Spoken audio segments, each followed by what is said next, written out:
praises to the Most High God, man. Praise, shalom to y'all family. This your brother, Mathanya, man. Just wanted to pop in real quick. Um, the title of this lesson is closing remarks, right, for Feast of Dedication. So we're gonna go into a few things, man. That's been on my mind. Um, we're gonna go into a few things. We're gonna wrap up a few things and kind of touch on some further things that have already been touched on. So I want to make sure that everyone is properly fed as far as what Feast of Dedication is all about. Um, and we're gonna read a couple things, right? So I first want to say how amazing our gatherings have been. What I'm saying? It really gives you an opportunity to step away from the problems of this world and really have a great time with loved ones, people that you love, people that are striving and of the same belief. And, what I'm saying? These gatherings have been just truly amazing, man. And I wish I was there, but if you weren't there, then maybe I can be there next time. But we had an amazing time. And that's what the Most High wants, for his people to gather together in unison, you know what I'm saying? And enjoy as we uplift his holy name and as we observe our people and overcoming some of the captivities and things that they went through. And we celebrate those good times and keep those things as a memorial, right? So I believe Outer One had a great Feast of Dedication lesson. Our good brother Sa'ar had a great Feast of Dedication lesson as well at his crib. And I just want to touch on a few things as we close out, and give some closing remarks as well. So first we're going to start off with a few scriptures here regarding Feast of Dedication, right? Let me see here. So we're going to go to the book of First Maccabees, right? Chapter 4. And we're going to start at verse number 52. And that's First Maccabees chapter 4 and verse number 52. It reads, Now on the 25th day of the 9th month, which is called the month Caslu, in the 148th year, they rose up betimes in the morning, right, and offered sacrifice according to the law upon the new altar of burnt offerings, which they had made. Look at what time and what day the heathen had profaned it.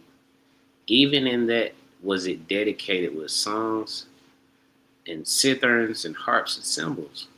Then all the people fell upon their faces, worshiping and praising the God of heaven, who had given them good success.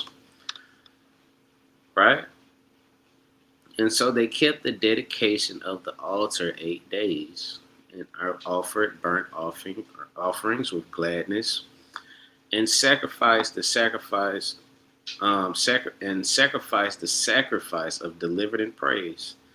They decked also the forefront of the temple with crowns and gold, and with shields, and the gates and the chambers they renewed and hanged doors upon them. Thus was there very great gladness amongst the people, for that reproach of the heathen was put away. Moreover, Judas and his brethren with the whole congregation of Israel ordained that the days of the dedication of the altar should be kept in their season from year to year by the space of 8 days, from the 25th day of the month Caslu, with mirth and gladness. Right? So that's what we are concluding here.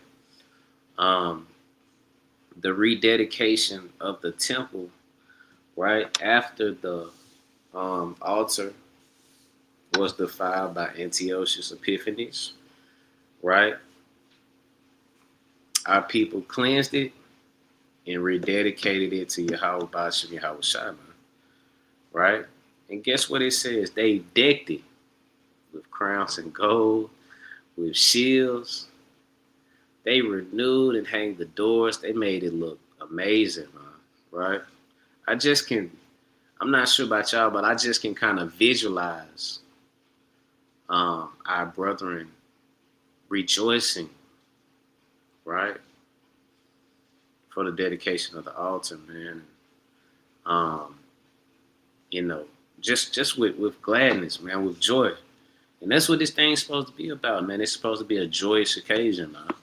Right? And I will say, unfortunately, everyone, due to schedules and things like that, we weren't able to be together for 8 days, and due to being in the land of our captivity. But the days that we did come together was wild, man. It was truly amazing, man. You know what I'm saying? And brothers had their houses decked out. I was able to host one day where everybody came over to my house, and we just had a great time, man. Just loved on one another. We prayed. We sent up praises in the paleo, in the ancient tongue. It just was a joyous occasion, man. Right? So again, this is an 8-day celebration, right? Let's get another precept. Let me get Second Maccabees, I believe, verse number 10. Let's see, Second Maccabees 10:1. Let's see. They read, so now Maccabeus and his company, the Lord guiding them, recovered the temple in the city. But the altar which the heathen had built in the open street, and also the chapels they pulled down, and having cleansed the temple, they made another altar, and striking stones, they took fire out of them, and offered a sacrifice after 2 years, and set forth incense and lights and showbread. When that was done, they fell flat down and besought the Lord that he might come no more into such troubles, but if they sinned any more against him, that he himself would chasten them with mercy, and that they might not be delivered unto the blasphemous and barbarous nation. Now upon the same day that the strangers profaned the temple, on the very same day it was cleansed again, even the 25th day of the month, which is Caslu. And they kept 8 days with gladness, as in the Feast of Tabernacles, remembering that not long afore they had held the Feast of the Tabernacles, when as they wandered into the mountains and dens like beasts. Therefore they bare branches and fair boughs and palms also, and sang songs unto him that had given them good success in cleansing his place. They are ordained also by the common statute and decree that every year those days should be kept of the whole nation of the Jews. And this was the end of Antiochus called Epiphanes, right? And so this was a feast that was ordained, or is ordained, for every year to be kept by the Israelites, man, as a memorial, as we rejoice in memory the great men that stood boldly for the name of Yahweh Bashem Yahweh Shai and his law, and the times that they had rejoicing and rededicating the altar of the temple, man, right? So, of course, we can see here that the sanctuary being cleansed. We can also see that the altar was restored. And a common thing we see also, they sung songs, man. They praised the Lord. They uplifted the name of Yahweh Bashem Yahweh Shai, man, right? Who gave them good success, right, man? So we have to take note, man, what this thing is really about, man. Commemorating the restoration, the cleansing, and the rededicating of what had been polluted by these nasty heathens, man. All right, man. So we finna get further into this thing, man. I just wanted to kind of give some background. I know it was already given by, our good brother out of one, Israel, man. But you can't get enough of this information, man. So I got a few things that I want to share. I'm gonna touch on some key scriptures. We're gonna go straight to 1 Corinthians 3:16. We're gonna go straight to 1 Corinthians 3, verse number 16. Right? 1 Corinthians 3, verse number 16. Right? Let me see, get it in my Bible real quick. All praise to the Most High. All right, so it reads, 1 Corinthians chapter 3, verse number 16. It says, "Know ye not that you are the temple of God, and that the Spirit of God dwelleth in you?" So now we get into the spiritual meaning of the temple, right? We're getting into the holy meaning of the temple. We're going and comparing and contrast of the holy things that were in the temple, and making sure that your temple is filled with holy things and that it's not defiled, man. Because the Most High will not dwell in an unclean spirit, right? The Most High will not dwell in a temple that's full of mischief, that's full of sin, right? So you got to make sure that we're rededicating ourselves in these days. Let me read it again. It's 1 Corinthians 3:16. It reads, "Know ye not that ye are the temple of God, and that the Spirit of God dwelleth in you? If any man defile the temple of God, him shall God destroy. For the temple of God is holy, which temple you are," man. And man, we had an amazing time Saturday night, Saturday evening, as we again commemorated those great men that stood boldly and rededicated and rejoiced in gladness, and joy and myrrh that restored the temple, right? But if some of us need our temple restored, man. Some of us have been defiled by the ways of the so-called white man, right? And we need to restore ourselves, man, through the spirit and power of Yahweh Bashem Yahushua, right? We got to restore ourselves, man. It's some, and then I want to be personal with you guys, man, right? And this is, part of the message that I was informing our brothers and sisters on Saturday, man. It's like, man, we gotta look in the mirror and be honest with ourselves, man. You know what I'm saying? And see if we really in this thing. You know what I'm saying? You gotta check yourself on some things, man. I gotta check myself on some things. We gotta be honest with one another, right? There's some things that we gotta clean up. Some things that, man, you gotta fast and get removed out of your spirit. You know what I'm saying? And the reality is, man, like, if we being personal, you gotta see if you truly in this thing, man. And the reality is this, man. It's somebody that's watching you, man, that's looking up to you. And they seeing if you really serious about this. Right? So you need to see if you truly serious. Right? So one of my favorite verses in Romans chapter 12, and we're not going to get it, but be not conformed to this world. This world isn't serious about this thing, man. Right? So we got to clean ourselves up. We got to get this temple right. We got to get our mind right. Right? We got to get our spirit right. We got to get our physique right. We got to get in that gym. We got to eat healthy. Right? Because if you're not eating healthy, if you're not taking care of your body, believe it or not, you're defiling the temple, man.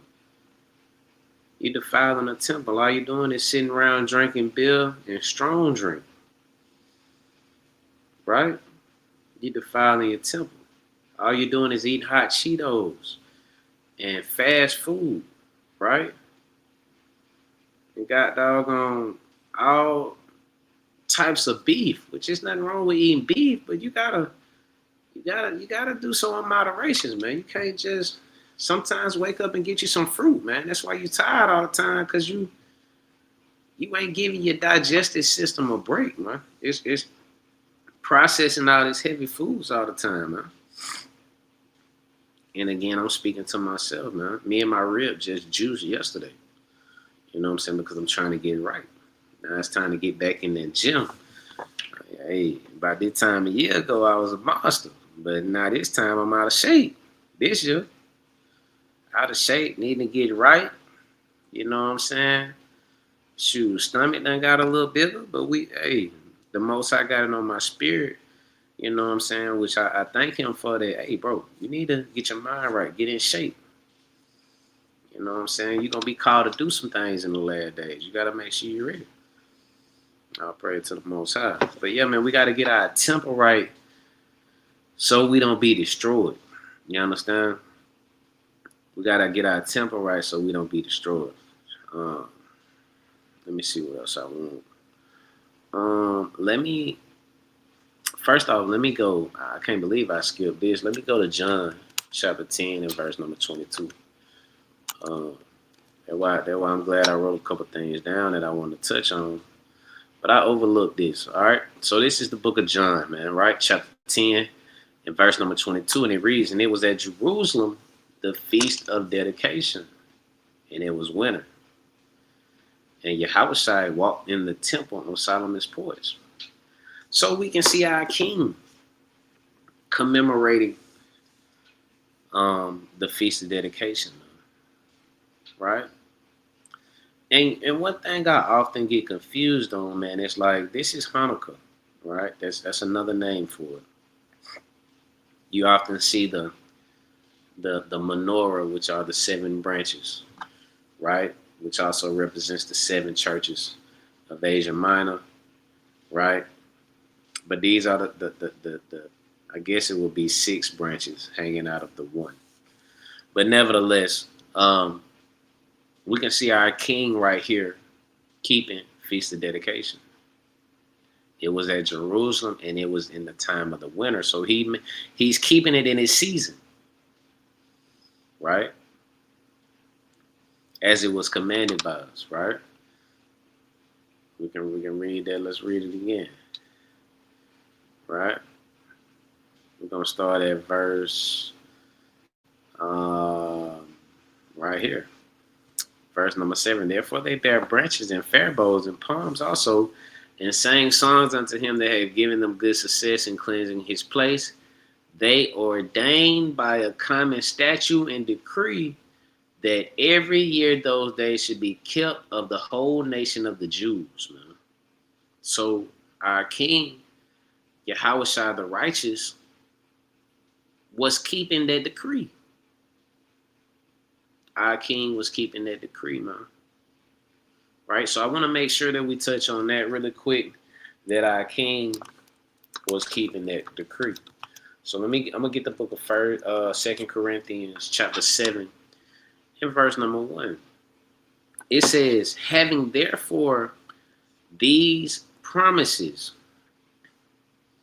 dearly beloved, let us cleanse ourselves from all filthiness of the flesh and spirit, perfecting holiness in the fear of the Most High, man.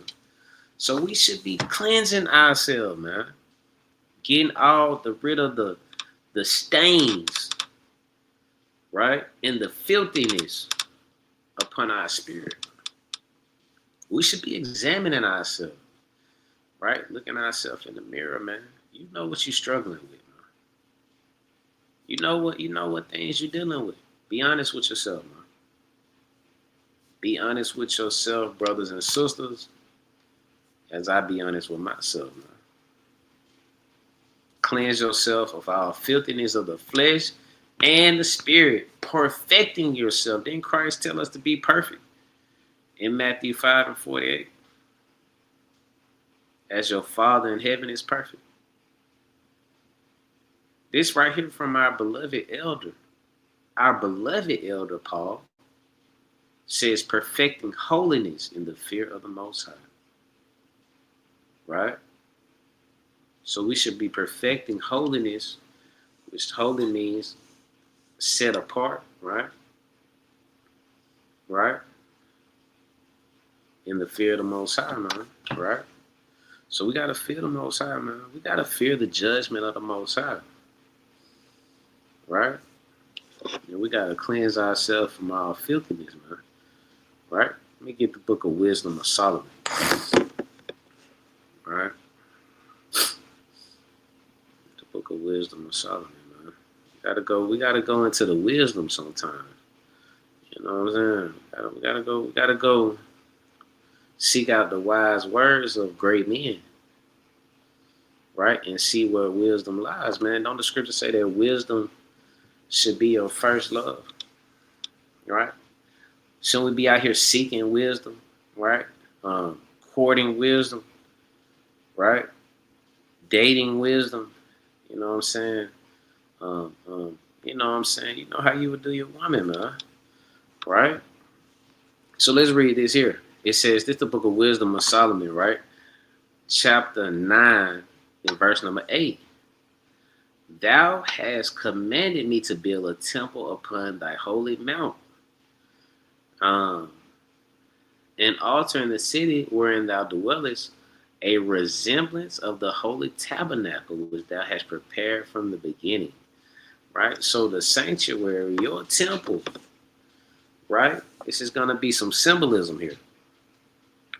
Should be a resemblance of the holy tabernacle, right? That held holy things, man. Right? That you should be bearing holy fruit, man. Right? You know what I'm saying? When people see you, they should be like, man, that's a man of God, man. When people see you, they should be like, that's a woman of God. That's a wise brother. That's a wise sister. See that? Right?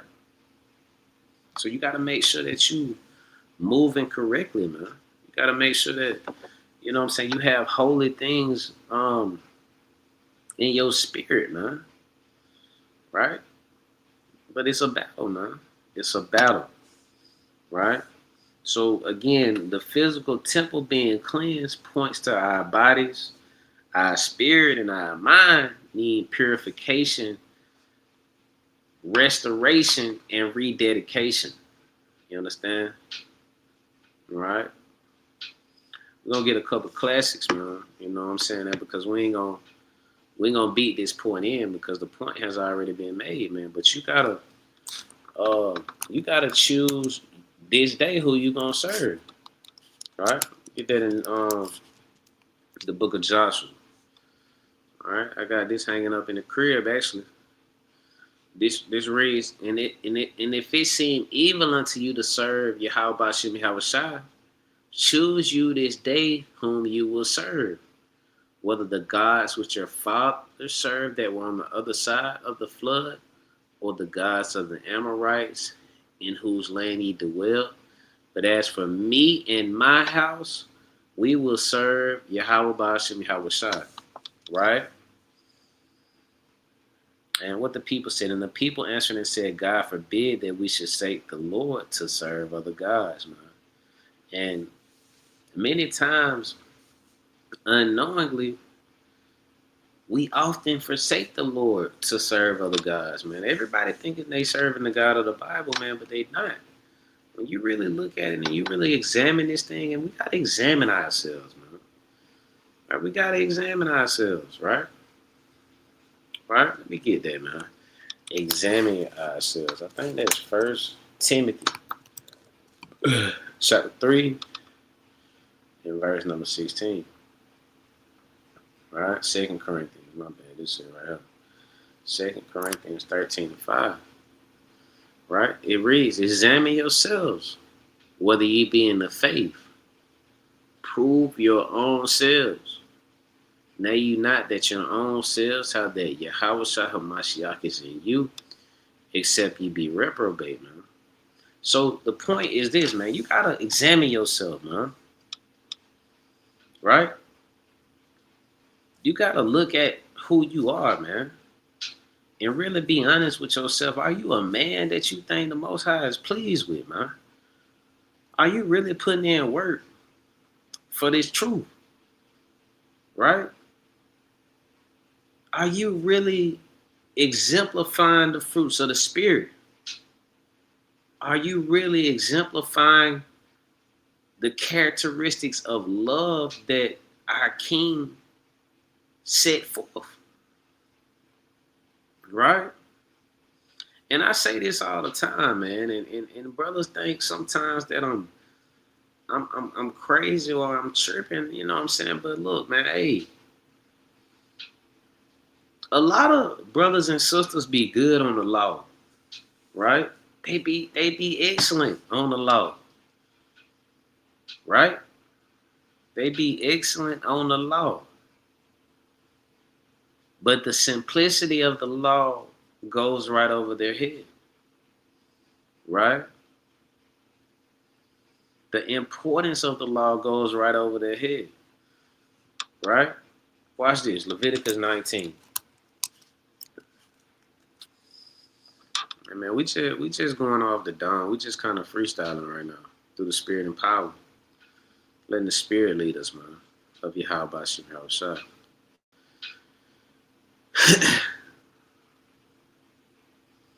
I want to start here, verse number 15. This book of Leviticus, chapter 19, and verse number 15.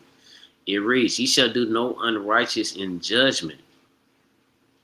Thou shalt not respect the person of the poor, nor honor the person of the mighty, but in righteousness shalt thou judge thy neighbor." Right? This is important, man. Because I see this in Israel. I see a lot of respect of person in Israel. Right? I see that. Right? And y'all eyeballs not broken, man. Y'all see it too. Right? But the scripture say, in righteousness shall thou judge thy neighbor. A lot of people, because it's your elder, you will never say he going off. Right? Because it's your elder, a lot of y'all will now say he going off, but you going off. Right? Because your elder is going the hell off, man, and he's wicked, man. Right? We gotta call it what it is. Right? Reading on, it says, verse 16, "Thou shalt not go up and down as a talebearer among thy people, neither shalt thou stand against the blood of thy neighbor. I am the Lord." Right? Let me get this in the NIV. Verse number 16. Right? "Do not go about spreading slander among your people. Do not do anything that endangers your neighbor's life. I am the Lord." Right? And see, let's go into verse number 17. This in the NIV, it says, "Do not hate a fellow Israelite in your heart. Rebuke your neighbor frankly, so you will not share in their guilt." Right? So, man, that's important, man. That's important. And it's a lot of hate in Israel, man. You know what I'm saying? Amongst fellow Israelites, man. It's a lot of hate, man. It's a lot of brothers that I grew up watching that they were mighty together. And now them brothers won't even speak. Them brothers won't even speak, man. You know, and the reality is, and it's a couple things that I learned from these elder men, man. I grew up hearing about elder men being together powerful. And one thing I will reiterate that Um, Elder Yawa'al mentioned, I was watching one of his lessons, that if the leaders of One West would come out and take a picture together, that would do a lot for the community. And it would. You know what I'm saying? But we all know it would never happen. It would do a lot of community for the community. It would be something that would be good for an example of love and forgiveness, um, not holding a grudge, right? Damn, fly done got in here. But we actually need that. Um, we actually need that. But again, it will never happen. Um, Unfortunately, let's read verse 18. It says, "Do not seek revenge or bear a grudge against anyone among your people, but love thy neighbor as yourself. Do unto others, the proverb, do unto others as you want done unto yourself, man. Right? We need more of this in our community. We need more of this, man. We need more of this. We need more of this from our leaders. And I look up to y'all, man. Right? Let's get a few more, man. We get Romans chapter 12 and verse 1. Right? So this is the book of Romans chapter 12 and verse 1. In the spirit right here, it says a dedicated service. Right?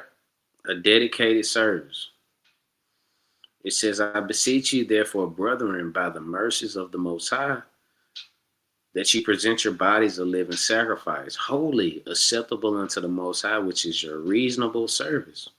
Right? So this is in the spirit, man. A classic. And I pray to the Most High. Right? So we should be presenting our bodies as a living sacrifice, holy, acceptable unto the Most High.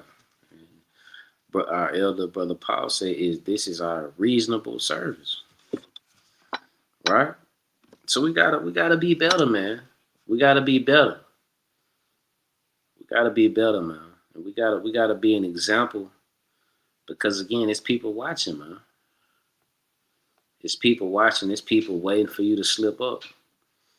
Nah, he ain't really serious about this, man. He back over here where I'm at, right? But it's nothing wrong with going back around your old friends, but you should be going around them as a better example than what you left, right? So again, the point that we're kind of driving home is, we should be dedicating ourselves, which is our reasonable service, and commit to obedience, man. That's the only way that this thing is going to happen. You got to be obedient. You got to be disciplined. You know what I'm saying? Especially when tested, man. All right? And we're gonna get a few more, and then we're gonna close out, man. We don't want to be too long-winded. I'm gonna get 2 Corinthians 4 and 16, and then I'm gonna get a couple of examples of great men.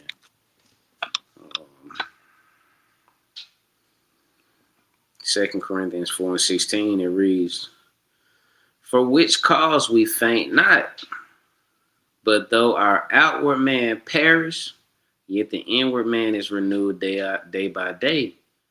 For our light affliction, which is but for a moment, worketh for us a far more exceeding and eternal weight of glory. While we look not at the things which are seen, but at the things which are not seen. For the things which are seen are temporal, but the things which are not seen are eternal, man." So, man, this is going into affliction, man. This is going into being tried. As we continue to be tried as in the spirit of dedication. And one thing I want to keep it real with y'all on, man, is that as you continue to be tried, as you continue to restore yourself and become a better man, become a better woman, being renewed day by day, Satan increases his strategy to throw you off your square. to shake you, right? That's why you got to be built up, man. You got to have a great foundation, man. When Christ was tempted on the mount, man, he was ready for what was to come. He was already prepared. His spirit was built up. He had fasted. He had prayed. He was prepared for the things that were coming his way, man. So it's going to be some affliction. But again, keep in mind, we're doing this for a greater glory. We're doing this for things you can't even fathom. Right? We doing this for things that are eternal, not temporal. Right? So you got to be in the spirit of our forefathers, man. You got to be in the spirit of Mattathias, man. You got to be in the spirit. Right? Let's get an account, man. Let's get an account. Let's get First Maccabees. Right? First Maccabees chapter 2. And let me see. Verse number 19. Let me see.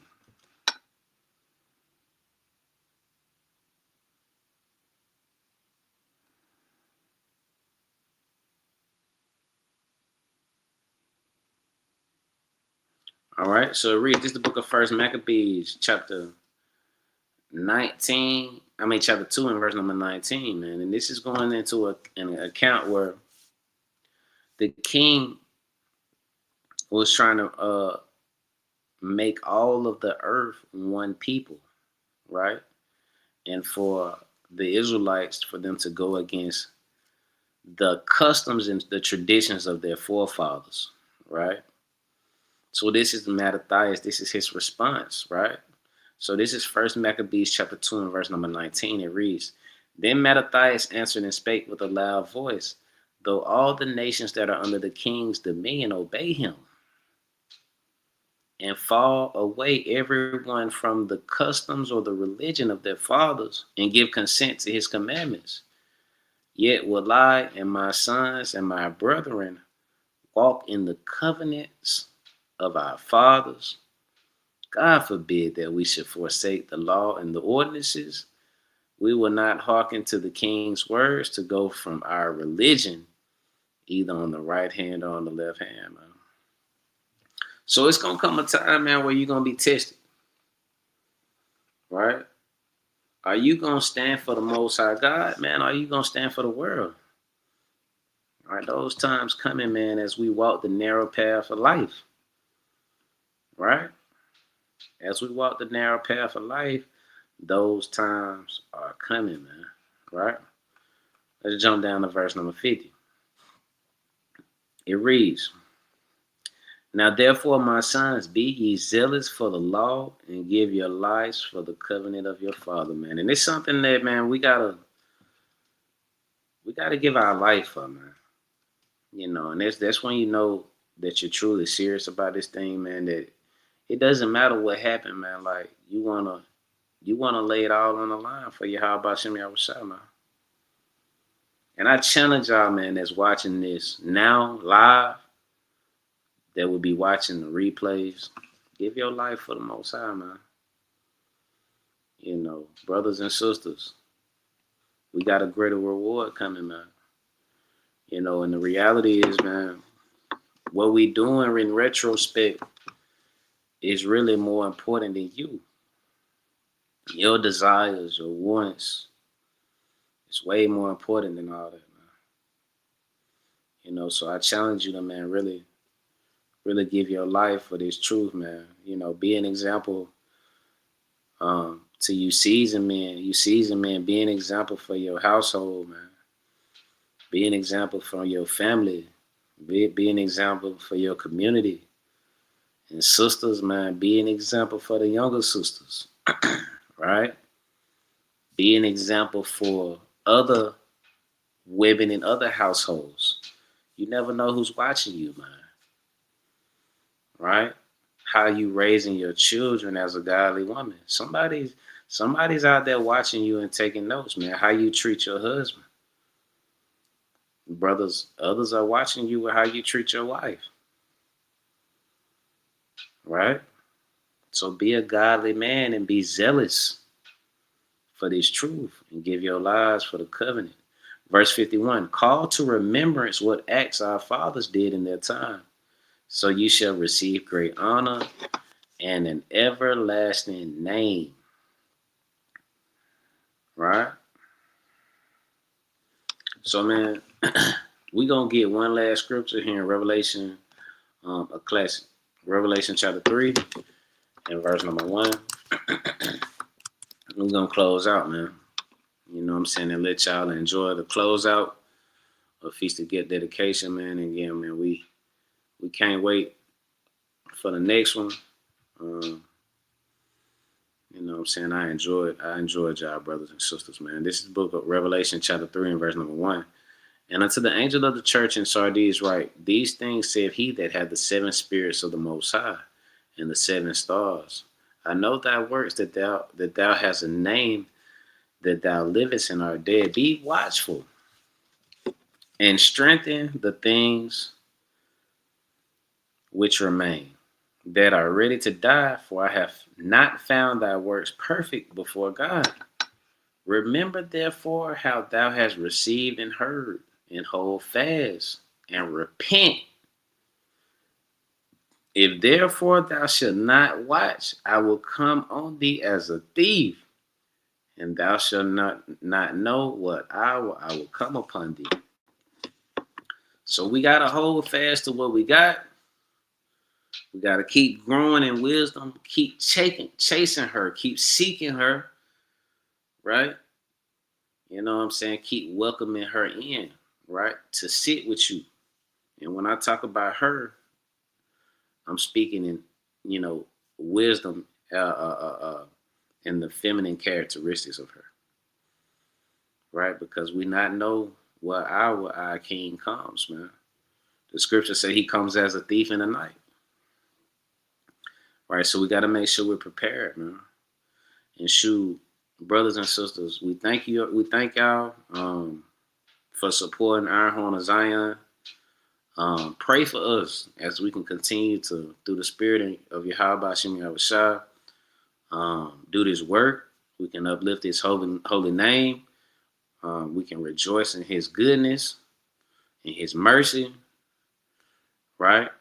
And again, we thank y'all, man, and I pray that the lesson was edifying. And should pray for me. I know brothers and sisters are going through some trying times, man. It's spirits out here, man.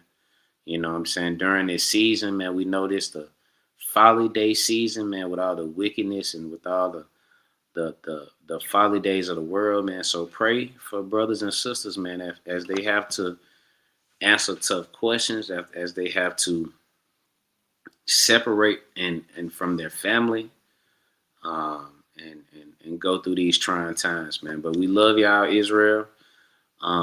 Again, this your brother, Mathanya, man. Again, we want to give our praise, honor, and glory to the Most High God, man, whose name in the ancient Hebrew tongue is Yahweh, by Shema Mashiach Yahweh Shai, who the world ignorantly calls Jesus Christ. Peace and blessings to the 12 tribes that scattered abroad. Shalom.